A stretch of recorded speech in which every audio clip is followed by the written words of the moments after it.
Der raser en konflikt mellem en meget hellig og romantisk kristendom og så en mere rationalistisk, skriftbaseret kristendom. Og der raser en konflikt mellem tro og videnskab. Den unge Grundtvig angriber videnskaberne for at være farlige og antireligiøse. Fornuft er lig med hovmod, mener han. Man må ikke sætte Bibelen op imod intellektet. Hans klogeste fjende, som han selv siger det, er H.C. Ørsted, der synes, at Grundtvig forhåner videnskaben og vil ophidse den overtroiske pøbel til at brænde bøger og videnskabsmænd, som i pavedømmets mørkeste dage.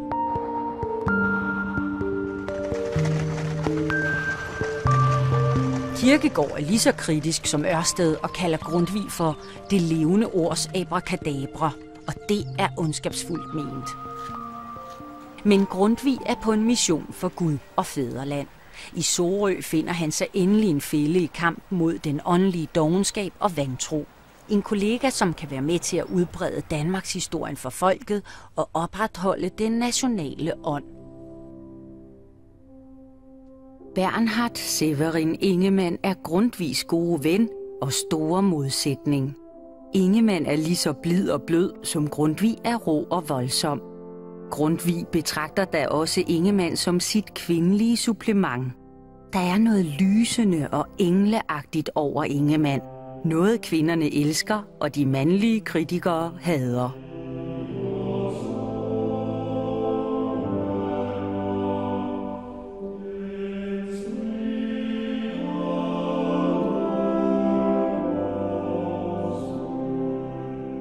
Ligesom Grundtvig skriver Ingemann salmer, som vi synger den dag i dag. Spurven fra Sorø, som en meget senere digter, Dan Turèll, har kaldt Ingemann, er gift med malerinden Lucy, der er en af de få kvindelige kunstnere i starten af 1800-tallet.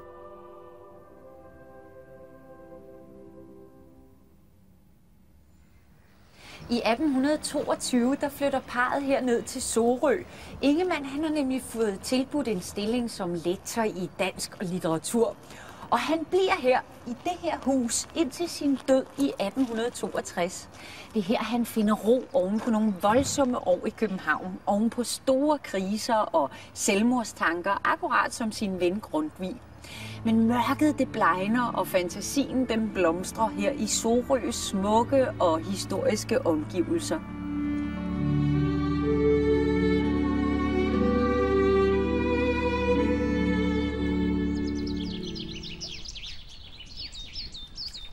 Om sommeren sidder Ingemann i ensom majestæt på den lille ø uden for huset og skriver løs på sit danske modersmål.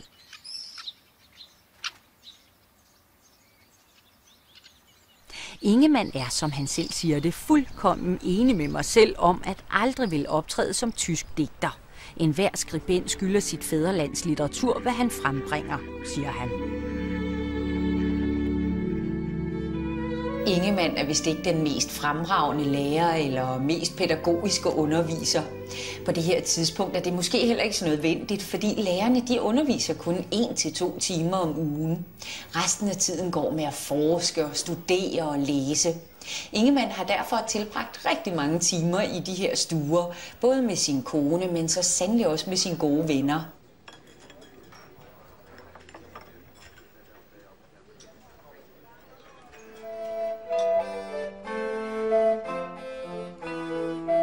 Ligesom mange andre af tidens digtere sluger Ingemann englænderen Walter Scotts historiske romaner. Scotts mest berømte roman, Ivanhoe, er en ridderroman, som foregår i den tidlige middelalder. En dejlig heroisk tid, fjern fra nutidens strabasser. Grundtvig inspirerer Ingemann til at tage bolden op fra Scott, og Ingemann kaster sig over den danske middelalder. Han skriver en lang række historiske romaner, for eksempel Valdemar Sejr, der straks bliver et hit. Ingemann vil genoplive den gamle folkeånd og de gamle sejre og bortmane nutidens kriser og nederlag. Stig op af graven, du slægt som døde. Forkynd dit fald og afmal din brøde. Advar os fra udslettelsens dom og vis os, hvorfra din frelse kom.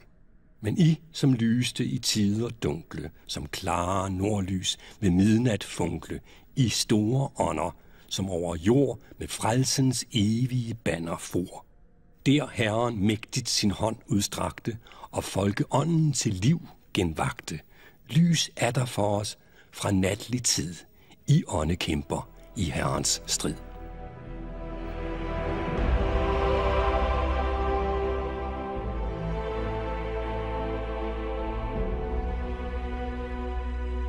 Ingemanns bøger har et udpræget nationalromantisk og religiøst budskab. Han forsøger i den grad at genrejse nationens stolthed efter alle nederlagene. Han hader politik. Alligevel er han med til at bekræfte enevældens magt og position. Han betragter faktisk Frederik som en slags Valdemar. Valdemar, der overvinder sig selv efter nederlag og nederlag. Ingemanns budskaber går lige ind hos den menige dansker. Nogle mener faktisk, at Ingemann har en afgørende indflydelse på den danske selvforståelse, helt op til treårskrigene i midten af århundredet. Kritikerne, de er til gengæld mere hårde mod den her smukke mand. Men hans bøger er faktisk de eneste, der når ud til alle i Danmark, også bønderne. Man får sådan en dejlig fornemmelse af, at alting skal nok gå, på trods af kriser og sådan noget, jamen så skal Danmark nok klare sig. Vi har haft en glorværdig fortid, og vi får sandelig også en glorværdig fremtid. Den enorme udbredelse af Ingemanns bøger, også blandt bønder, er udtryk for, at analfabetismen er ved at blive udryddet i Danmark. Nu titte til hinanden, de farver blomster små, de mundre fugle, kalde på hverandre. Nu halve jordens børn, deres øjne opslår, nu sneglen med hus på ryg vil vandre. Hidtil har skolegang for fattige børn været tilfældig og ofte meget mangelfuld. Det bliver der lavet om på nu. I 1814 bliver almueskolereformen indført. Nu skal alle børn gå 5 til 6 timer i skole hver anden dag.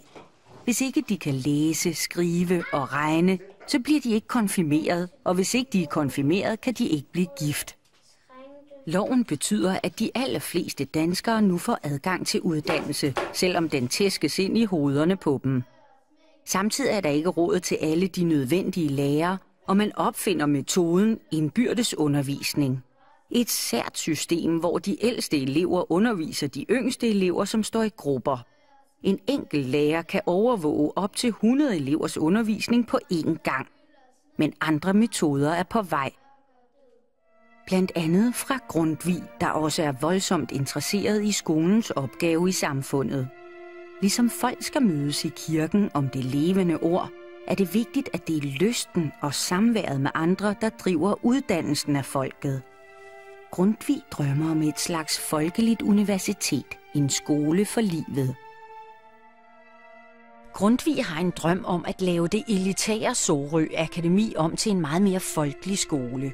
Projektet bliver aldrig til noget, men Grundtvigs tanker bliver senere realiseret med højskolebevægelsen. Dens fundament er netop de tanker og idéer, som Grundtvig finpudser her i 20'erne og 30'erne. Det handler om at skabe en ægte folkelig modkultur til det klassiske dannelsesideal. Han inspireres blandt andet af mødet med nye moderne tider i udlandet. Før har han kredset om historien, nu dukker nutiden op i hans verden. I slutningen af 20'erne har han stadig mundkurv på, og hans skriverier følges nøje. Men samtidig opfordrer den trofaste konge personligt Grundtvig til at tage på forskningsrejser til England.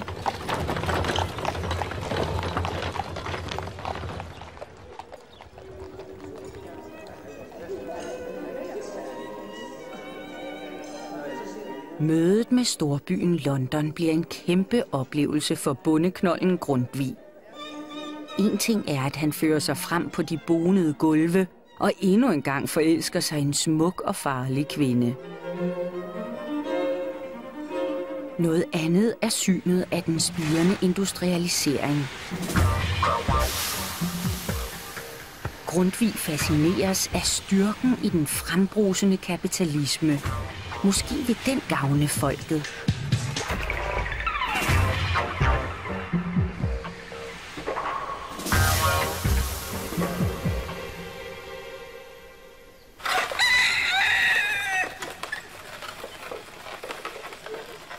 Der går en rumtid før industrialiseringen når til Danmark, men da Grundtvig vender hjem igen efter sin 3. Englandsrejse i 1831, vejer han nye tider for danskerne. Krisen er ved at ebbe ud. Nye maskiner dukker op på landet.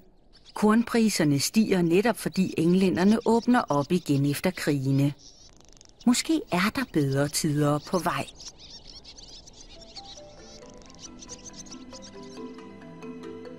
Censuren over Grundtvig hæves i midten af 1830'erne.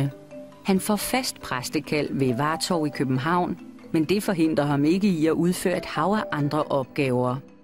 Grundtvig er i starten lidt utryg ved de demokratiske bevægelser i 40'erne, men han ender som folketingsmedlem. Og så er han med til at starte de første folkehøjskoler, som netop er bygget på hans idéer om en fri skole.